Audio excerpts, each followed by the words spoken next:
Killteam is Games Workshop's Skirmish wargame set in the 40k universe. You will lead an elite squad of warriors tasked with a mission. In this video, I'll give you a brief overview of the rules, just enough to give you an idea what it's like to play, and I'll talk you through the options and get started. Killteam is played on a 30 by 22 inch board. Each player controls a kill team which will have between 4 and 14 models called operatives. The game is based on alternating activations, with each operative activated once per turn and able to take a number of actions equal to their action point limit, which typically is 2. Some operatives move in groups, so when you activate a model with a group activation characteristic of 2 or more, you must then keep activating operatives of the same type until you hit the number. Actions are typically move, charge, fall back, dash, shoot, fight, and so on, all very familiar. A very clever twist on this formula is that operatives are always considered to be either concealed or engaged. This is a special ops mission after all. A concealed operative cannot be shot at if they are behind some cover or concealment, even if the shooter can see part of the model. A concealed character cannot shoot, charge, or overwatch, so there's a bit of a trade-off. When you activate the operative, you get to decide if they're staying concealed or engaging, and that will remain that way until they activate next. The shoot action is performed by rolling a number of dice equal to the attack's characteristic on the weapon's profile. Each dice equal to or higher than the ballistic skill is considered a hit, with 6s counting as critical hits. The defender then rolls a number of dice equal to their defense characteristic, looking for dice equal to or greater than the save value.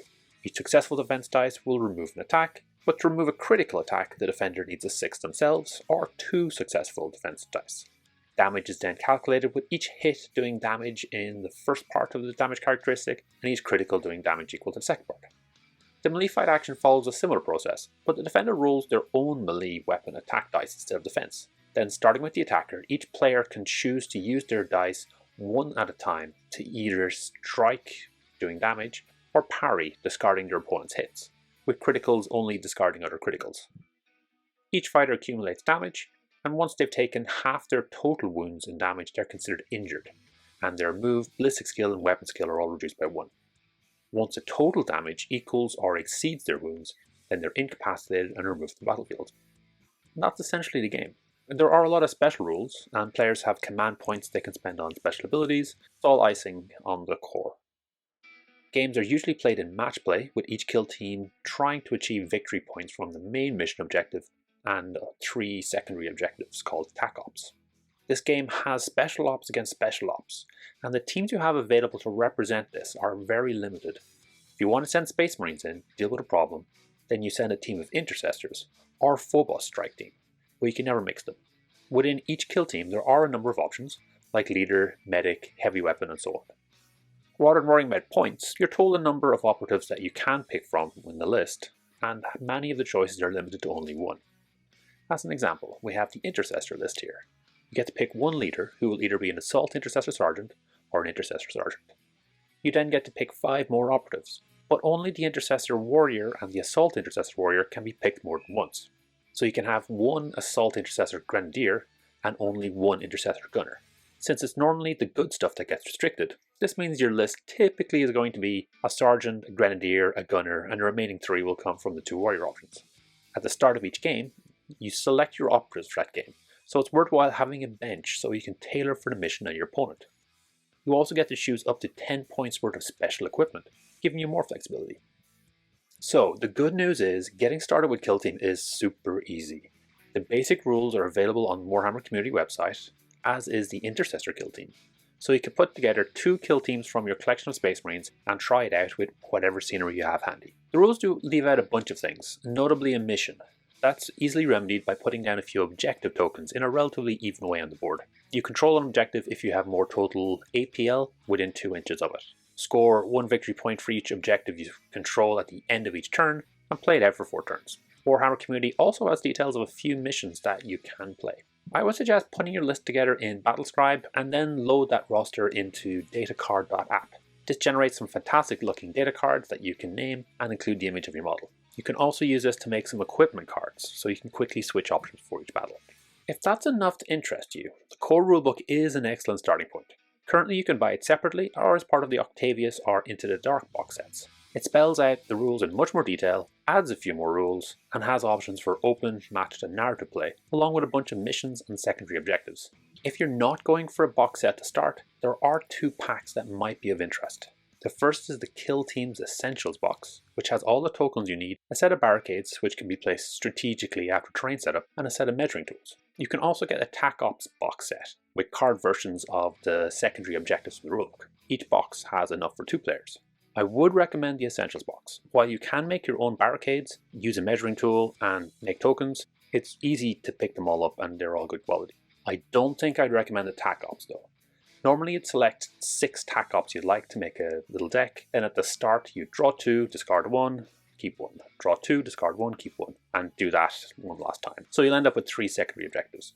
As we talked about with Necromunda cards video, it's much easier to write down the 6 options and use a deck of normal cards.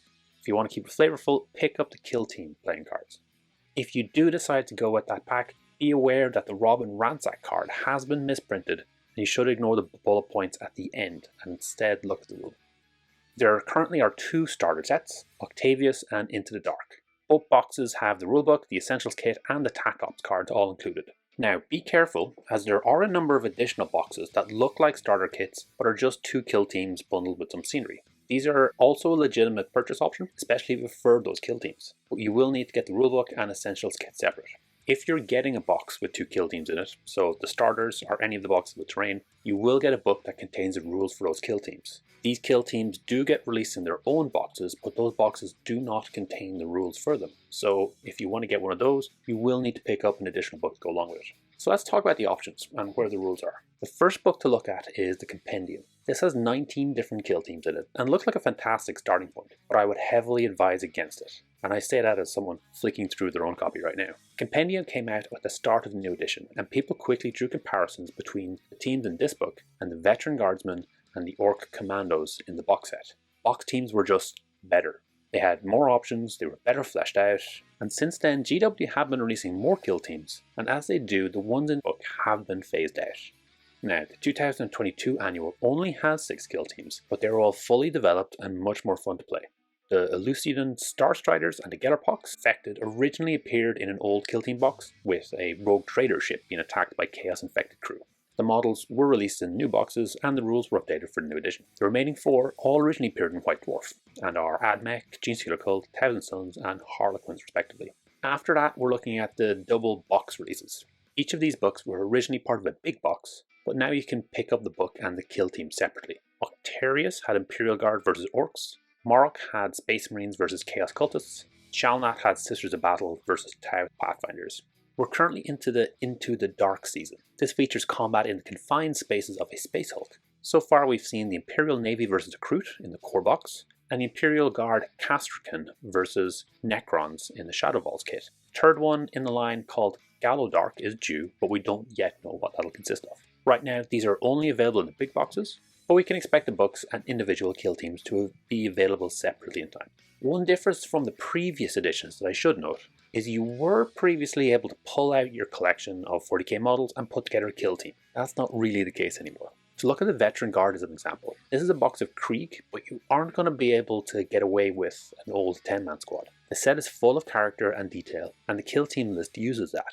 So you don't just have 10 guardsmen, you have a sergeant, a confidant, a zealot, a medic, a comms, a demolition expert, a bruiser, a hardened, a sniper, a spotter, a gunner, and then you've got your normal trooper.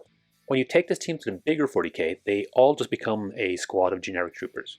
But if you want to do the reverse, you'll have to find some way of making distinctions between your different troops clear. I'm not sure if this was simply a case of designers getting to use these awesome miniatures, but during the previous edition I do recall a rumour that GW had no idea how well Killteam was doing, as players could have picked up the models for either 40k or Killteam. Now it's very clear, and anecdotally I think Killteam is doing great.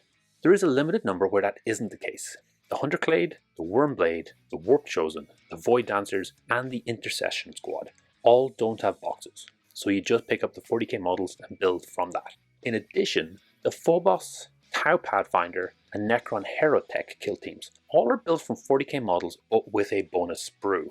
So they do have boxes, but the differences might be minor enough that you could get away with using your existing models. Out of those, I think the Herotech will be the trickiest, as you need 2 plasma sites along with it. The Phobos and Pathfinders do have Killteam specific box sets, and I'm sure the Necrons will also soon enough. Looking at the Tau, I can see the 40k box is €34 and the Killteam version is $42.50. The bonus brew is pretty nice, but I'll leave it to you to decide whether it's worth $8.50. Remember, you don't get the rules in these boxes, so that's all just for that one sprue. For some teams, like the Veteran Guard, where there are very similar operatives that need to be told apart, this is very useful, but that's not the case for all of these. Once you've got your rules and your kill teams, you just need scenery and you're good to go. There are a range of options from the kill team kits, but much of it is just reused 40k scenery. Due to the way kill teams are formed, it's relatively easy to put together every possible option and essentially finish collecting your entire team. So soon you'll be looking at adding more scenery to make your tabletop a little bit more exciting, and you'll be looking at the next kill team to pick up.